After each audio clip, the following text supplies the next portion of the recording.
Well, good morning. It's been a while. Had a little challenges the last couple months, but we're back on track. Today, my first instructional video since since I came back will be um, stuffed cheese jalapeno pretzels. Holiday season's coming up, so I'm going to teach you how to make pretzels, the old-fashioned soft pretzels that if you're in any major city they sell at the street corner, but we're going to stuff them with jalapeno cheese or um, easily pepper jack cheese. So some of the ingredients we're going to need. So get a pen and pencil out, and I'll write this down. And then you can always pause this video and you can cook along with me. The first ingredient we're going to have is 16 ounces of a packaged pizza dough. If you make your own, that's great, but we need 16 ounces. Next, we're going to need some pepper jack cheese. Slices of pepper jack cheese. Now, I use the quality, high quality, and I like that spice and that bite. The cheaper versions, the ones you get on sale, you're going to have to add some jalapeno peppers with that. We're going to need some coarse salt, either kosher or sea salt. We're going to need 1 large egg, and we're going to need a 1/4 cup of baking soda. Our first step is to take the pizza dough. If you froze it, let it sit out and get cool. If you have it in a refrigerator, you want to open the package and you're going to put it in this large glass bowl or any bowl you have, because you want it to rise now. It's going to take a while to rise. So this recipe takes a while, but it's easy and it goes step by step. So we're going to take a little bit of olive oil, avocado oil. I like avocado oil only because it doesn't give a flavor to anything. It's really, really minute flavor. And we'll take this dough out. And now if you have a towel, a paper towel, a cloth towel, that'll be great. We're just going to put it in here. We're not even going to do anything with it. And we're going to put a cover on it and just let it sit. I like to take the air out of it completely, and we're just going to let it sit. So you let it sit for a good couple hours. The longer the better. It doesn't matter. You can let it sit 4 or 5 hours. You're going to roll it out anyway, and you're going to make strips like pizza. So we'll be back in a little bit. Whoops! I made a big mistake. I took the dough out and forgot to turn the camera on. So let's start over. I had the dough in there. It's a couple hours. It doubled in size. I put some flour down on the table, and now I'm just kneading it. We're just getting it. It'll rise a little more. We're going to let it sit again a little more, but we're going to knead the dough, get the bubbles out. It's all nice and warm. And once we get the bubbles out, we'll just ball it up a little bit and leave it on the table and just let it rise a little more. Possibly another half hour, maybe an hour, depending on the temperature of your room and your altitude where you're living. Above sea level, on sea level. So it all depends on where you live and what your kitchen looks like and what the temperature is. Now that the dough is risen, I'm going to take my roller pin and I'm going to start rolling out the dough. And if it doesn't roll out, and it is not, that means the dough is too cold. Now, I've tried this many, many times and it failed every single time. So if your dough is not rolling out and spreading out, and you could try every method you want, if it's not going where you want it to go, it's too cold.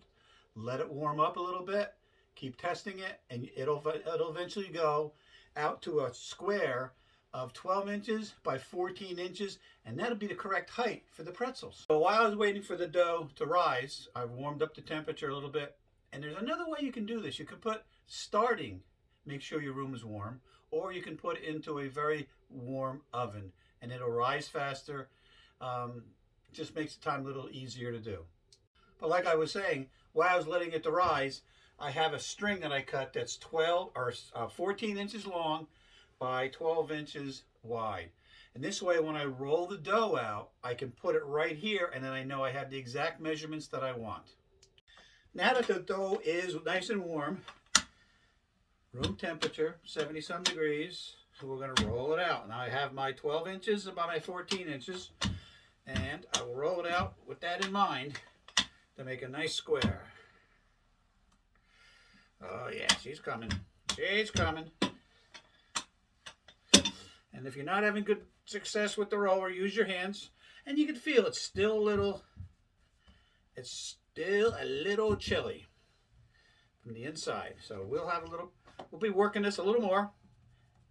And we'll be back. The dough rolled out into a 14 by 12 square or semi-square. We're going to take our pizza cup and we're going to cut these things in I don't know, 3-4 inch. Let's go 4 inch. We're going to cut it in 4 inch strips. So we're going to start here, and we're going to do that. Cut another one here. Now this isn't really thin pizza dough. This is kind of thick. It's almost 3/8 of an inch thick. And that should be the strips. I think we're going to square them off. Get rid of this dough. We'll square these two off.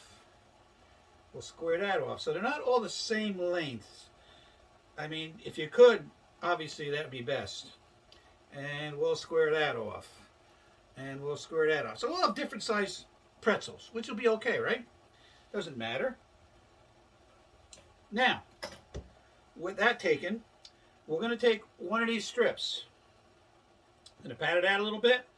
And we're going to take a little pepper jack cheese. We're just going to cut it in thin little pieces. Just like that. We're going to put that in on top of the dough, the pizza dough. You don't have to have a lot. If you want more, you can. I don't suggest doing a whole bunch because then it'll squirt out of the dough. Now we want a little piece over here too. And all we do now is we're going to take a little water with our finger. We're going to wet an edge. We'll get that nice and wet. And we're going to fold it over the cheese. So the cheese should be room temperature. You don't want it frozen. You don't want it cold. Because then it just won't, you can't freeze it. Or you can't turn it over and you can't squeeze it into the dough. So we'll keep working that, squeezing it down. We're going to make tubes, pretty much. We're going to make sure it all sticks. And the cheese is rolled into the slice of dough. So that's one right there. Okay? Everybody can see it, right? I'm going to do the rest, and then I'll be back. So as I was thinking, I could have used the pizza cutter, and I could have did the slivers with the cheese. So that's what I did. So that's why I came back on air, and I just finished up all the rest of them here to show you it's a lot easier when you have tools and your brain is working properly. That is just beautiful. Again, we're going to wet the edges, we're going to roll them over, pound them down, and we're going to have a little bit of a roll.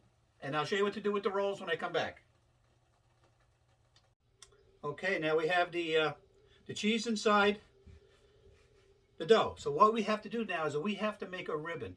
So we have to roll it and pull apart. Roll it and pull apart. We have to stretch this to 20 to 24 inches. Okay, so we can make a pretzel. So I do a little bit at a time, and if some opens up a little bit, the seams, by rolling it, just put a little water in there and squeeze it, and she should go right back and seal itself.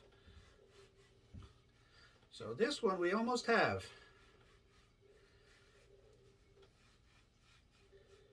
Let me continue with them, and then we'll check back with the next step. Okay, here comes the fun part. We're going to make a pretzel. So we have 24 inches on, I don't know what you call it, a pretzel, I guess. So we're going to make a U. This is how we fold it. We take that part over here, and we fold it that way. So we get it halfway, and we twist it twice. And then we twist it and pat it down and move it around, and we seal it and we pinch it and we seal it. And that's our pretzel. Now it's going to be one of those great street pretzels stuffed with cheese. So all we have to do now is we have to take a 1/4 cup of baking soda, 2 cups of hot water, almost boiling, but not necessarily boiling, and we submerge it. And we take a little spoon and we just coat it, just like that quickly. We take our big pancake mixer out, or a flipper, and we're going to put it onto a parchment paper. And while that's getting all nice and happy, we're going to put some salt on, and we're going to finish up these in the oven at 400 degrees. But in the meantime, we're going to missed a step already. We're going to just take a little spoon, because I don't have a brush, and we're going to put some egg on top of this. Some egg whites, some egg yolks. It was mixed with a little bit of water to thin it up, and we'll just put that on top. Gives it a little gloss. And we're going to put some, I use kosher salt. You could use sea salt, but of course salt. And that's it. So that's a pretzel. So I'm going to get going and finish up on the rest of these pretzels. I'm going to stick them in the oven at 400 degrees for about 12 to 15 minutes. And then I'm going to take them out, and then we're going to have one to eat. Clean my hands up a little bit. Okay, so they've been in the oven a little bit, about 10-15 minutes. I did cool them down so I could use my fingers. But this is pretty much what they look like. They don't look like a typical pretzel because they're stuffed. They're almost like a pretzel cake. And boy, I am going to enjoy, well, I had one already. I cheated. I'm sorry. I had the smallest one, and it was absolutely delicious. But this is what you get with that recipe. Hope you enjoy it. Hope you try it. Hope you share this. And I hope you just bon appetit, I would say.